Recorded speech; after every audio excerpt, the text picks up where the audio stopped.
আচ্ছা, ত্রিপুরায় সিপিএম জমানায়, বামফ্রন্ট জমানায় গোটা প্যানেল একটি পরীক্ষার 10,323 জন শিক্ষকের চাকরি গেছিল। বিজেপি তখন বলেছিল আমরা এসেই সব ঠিক করে দেবো। তো ওখানে তো কিছুই করতে পারেননি। এখানে তারাই বারবার তাদের সমর্থিত আইনজীবীরা কোর্টে যাচ্ছেন, নানা জট তৈরি করছেন, সরকার চাইছে, মুখ্যমন্ত্রী চাইছেন ছেলে মেয়েদের চাকরির। কোথাও কোনো ত্রুটি কিছু থাকলে, অন্যায় থাকলে, ভুল থাকলে তার জন্য তদন্ত যা যা হচ্ছে হবে, কিন্তু এরা বাধা দিতে চাইছে, জটিলতা তৈরি করতে চাইছে বারবার। তা এখন ওইগুলো এত বেশি করে লোক মানুষ বুঝে গেছেন এবং পরপর মামলা ইত্যাদি ইত্যাদি, ফলে ওই কোর্টের সর্বশেষ বিষয়গুলো এত দ্রুত নানা রকম সব ডেভেলপমেন্ট হচ্ছে, ফলে ওই বিষয়ে এক্ষুনি কোনো মন্তব্য করব না। এইভাবে এক্ষুনি এর ওপর দাঁড়িয়ে আমরা কোনো মন্তব্য করব না। আমরা নিশ্চিতভাবে সকলেই দেখতে পাচ্ছেন যে কোথায় বেশি কোথাও কম। পূর্ব মেদিনীপুর বেশি, এটা অনেকেই বলছেন, এবং সেটা হলেও তো একটা তাৎপর্য থাকে তার, হ্যাঁ, সেই সময়কাল, এবং একটা তাৎপর্য থাকে অবশ্যই। কিন্তু আমরা যেহেতু আপাতত গোটা বিষয়টা নিয়েই কোনো এই মুহূর্তে পুরোটা খতিয়ে দেখছেন এসএসসির যারা রয়েছেন, তাদের আইনজীবীরা, ফলে আমরা কোনো একটি প্রশ্নের উত্তর দেবো, একটি প্রশ্নের উত্তর দেবো না, এরকমভাবে তো সম্ভব নয়।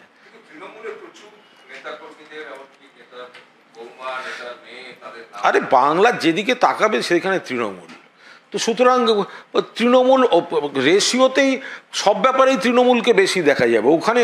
আর কেউ কারুর আত্মীয় স্বজন হওয়াটা সবসময় সেটা কোনো দোষের হতে পারে না। এবং সে তো সিপিএমের একটা জেলা সম্পাদক একজন, তার আত্মীয়দের এসব চাকরি অবৈধভাবে দেওয়ার পর তার তো পদ চলে গেছিল, তো তখন তো এইসব কম্পিউটার, হ্যাঁ, সিবিআই অমুক তমুক হয়নি, শুধু সিপিএম পদ থেকে সরিয়ে টরিয়ে দিয়েছিল। সিপিএমের জমানায় হোল টাইমার, অথচ সরকারি চাকরি নেই, এরম একটা ভয়ঙ্কর পার্টি দেখেছেন? এটা সোনার খনি, নাম লেখালেই একটা কোথাও না বাড়ির কারুর না কারুর একটা সরকারি চাকরি। তো সেই সময় এই সমস্ত সব ছিল না, তো সেই কারণে ওরা এখন দু চারটে কথা বলছে। আর বিজেপির ওই তো ব্যাপম কেলেঙ্কারি অমুক তমুক, ওগুলো সামলাক। কেউ কারুর আত্মীয় স্বজন, দেখুন আমরা কাউকে ডিফেন্ড করছি না, যদি কেউ একটা বিষয় ক্লিয়ার থাকুন, যদি কেউ স্বজন পোষণ করে থাকে, দুর্নীতি করে থাকে, অন্যায় করে থাকে, কোনোভাবে জাস্টিফাই করছি না, করব না, ডিফেন্ড করছি না, করব না, কিন্তু তার মানে এই নয় যে সকলের দিকে তাকিয়ে কেউ কারুর আত্মীয় হলেই সঙ্গে সঙ্গে তাকে কটাক্ষের দিকে নিয়ে যেতে হবে, সেটাও নিশ্চয়ই ঠিক নয়।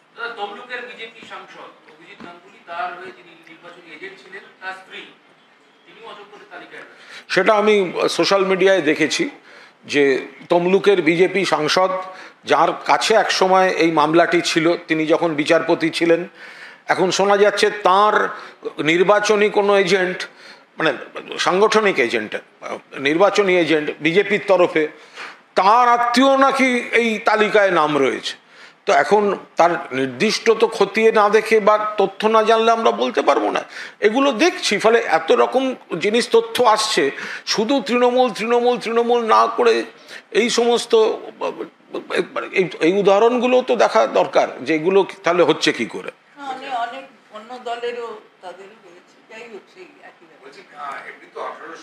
কেন কল্যাণী এমসের সময় বিজেপির বিধায়কের অমুক, বিজেপির অমুক, তো সেগুলো বেরোয়নি? যেখানে নিজেদের হাতে এইটুকু ছিল সেখানেই তো অর্ধেক।